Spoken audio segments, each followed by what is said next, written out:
Gangster Sujit Sinha encounter में मारा गया, लेकिन सवाल अब है कि आखिर गैंगस्टर कौन था और कैसे इतना कुख्यात बना जिससे एनकाउंटर में पुलिस को ढेर करना पड़ गया। क्या परिस्थिति देर रात बनी कि आखिरकार गोली मारकर उसे हमेशा के लिए शांत कर दिया गया। चलिए पूरी खबर बताते हैं।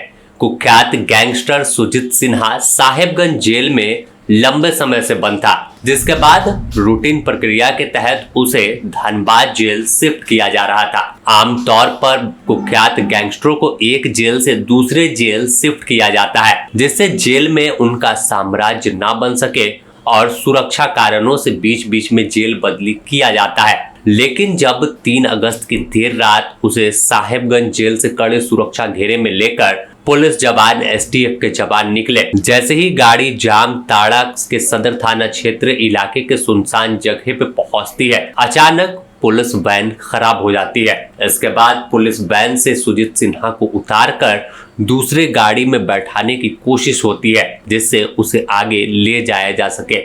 लेकिन पुलिस ने दावा किया कि इस दौरान सुजीत सिन्हा हथियार छीनकर भागने की कोशिश करने लगा, जिसके बाद फायरिंग की और आखिरकार जवाबी कार्रवाई में पुलिस ने उसे मौके पर ही मार गिराया है। अब इसकी खबर पूरे झारखंड में पहुंची कि देर रात 10 बजे के करीब जामताड़ा में एक बड़े गैंगस्टर का एनकाउंटर हो गया। वह हथियार छीनकर भागने की कोशिश कर रहा था और साफ तौर पर दूसरे जेल शिफ्ट होने से पहले 3 अगस्त 2026 की रात उसका द एंड हमेशा के लिए हो गया। ऐसे में आखिर गैंगस्टर सुजीत सिन्हा कौन था, कितना कुख्यात था, इस पर मुकदमे कितने थे और गैंग कहां कहां सक्रिय था, यह सवाल हर किसी के मन में है। तो अगर सबसे पहले बात करें तो बताया जाता है कि उसने पहला अपराध साल 2007 में किया था, जब 2 भाई अनिल सिंह और भूषण सिंह की हत्या के मामले में पहली बार वह चर्चा में आया था और इसी केस में उसे आजीवन कारावास की सजा भी कोर्ट ने सुनाई थी।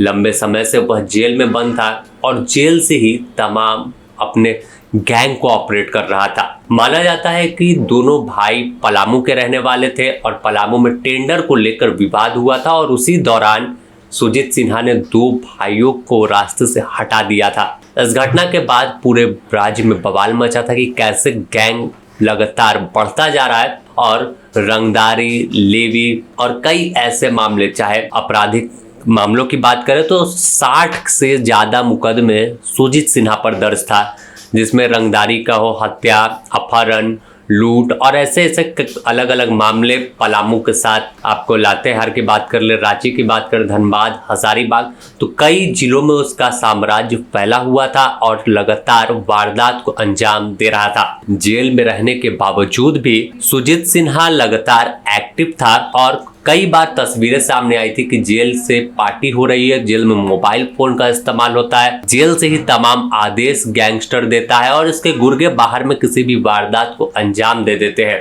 और पूरे झारखंड में इसका साम्राज्य कहे कि चल रहा था तो गलत नहीं होगा। ऐसे में बीच बीच में बार बार इसे जेल से शिफ्ट किया जाता। 2025 की बात करें, पलामू सेंट्रल जेल से इसे साहेबगंज भेजा गया। पलामू इसका गृह जिला था और जेल के अंदर वहां पर गतिविधि ज्यादा बढ़ी हुई थी, तो इसी वजह से साहेबगंज भेजा गया कि वहां कंट्रोल हो और हाई सिक्योरिटी जेल माना जाता है। तो ऐसे में साहेबगंज में भी जब गतिविधि बढ़ गई, फोन का इस्तेमाल होने की खबरें आने लगी, तो इसके बाद फिर धनबाद जेल ट्रांसफर किया जा रहा था और 9 अक्टूबर 2025 को ही मेदिनीनगर सेंट्रल जेल से साहेबगंज भेजा गया और अब 1 साल बाद वापस से इसे धनबाद शिफ्ट किया जा रहा था। तो ऐसे में पूरे प्रकरण के दौरान ही हथियार छीनकर भागने की खबर आई और आखिरकार पूरी तरह से एक गैंगस्टर के अध्याय का समापन हो गया।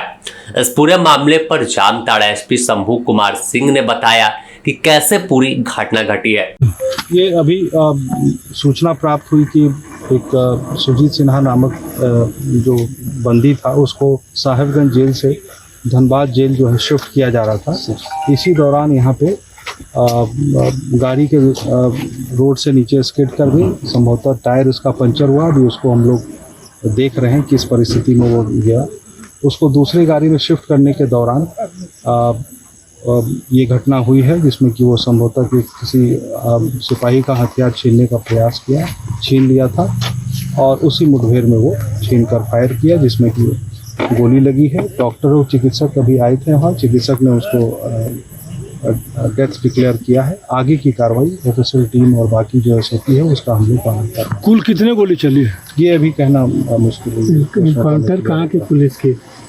ये जो टीम वहाँ से साहेबगंज की टीम आ रही थी, साहेबगंज जेल से ही उसको ले जा रहा था न्यायालय के आदेश से, और वो धनबाद जेल इसको शिफ्ट किया जा रहा अच्छा, किस गाड़ी में शिफ्ट किया जा रहा था? है। इस जो कॉन्वॉय में जो गाड़ियाँ थी उसको दूसरी गाड़ी में लाया जा रहा है। तो उसके साथ कितना गाड़ी था? मैंने एक ही वाहन था कि 2 को वाहन थे? स्पोर्ट में था, स्पोर्ट में आगे पीछे गाड़ी स्पोर्ट में लगी हुई। तो फिलहाल अब इसके शव को पोस्टमार्टम के लिए मेडिकल बोर्ड का गठन किया जाएगा और वहां पर सदर अस्पताल में तमाम डॉक्टरों की मॉनिटरिंग में, मजिस्ट्रेट की मॉनिटरिंग में इसका पोस्टमार्टम होगा और इसके बाद इसके शव को इसके परिजनों को सौंपा जाएगा। सुजीत सिन्हा मूल रूप से पलामू का रहने वाला है और पलामू के डाल्टनगंज में इसके जैसे ही एनकाउंटर की खबर मिली, कई चौक चौराहों पर आपको इसी की कहानी लोग चर्चा करते हुए सुनाई देंगे, क्योंकि पलामू में एक बड़ा नाम गैंगस्टर सुजीत सिन्हा था। भले अपराध के क्षेत्र में यह अपना नाम बना रहा था, लेकिन कई लोगों के लिए मसीहा उस इलाके में था।